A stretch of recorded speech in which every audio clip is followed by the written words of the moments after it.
So here's just a chart.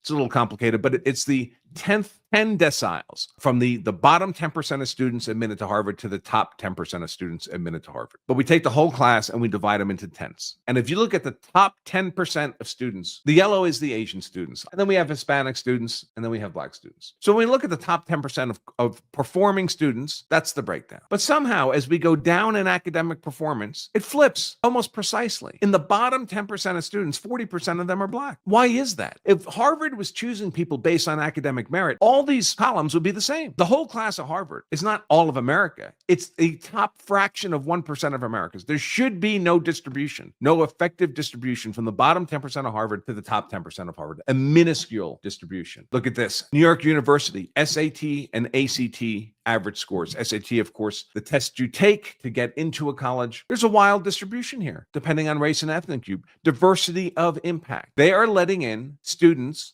with much lower scores based solely on their skin color and excluding people with much better scores based solely on their skin color. What kind of justice is that? I suppose it might be social justice, but if you put a prefix on justice, what you end up with is the opposite of justice. Otherwise, you would just call it justice.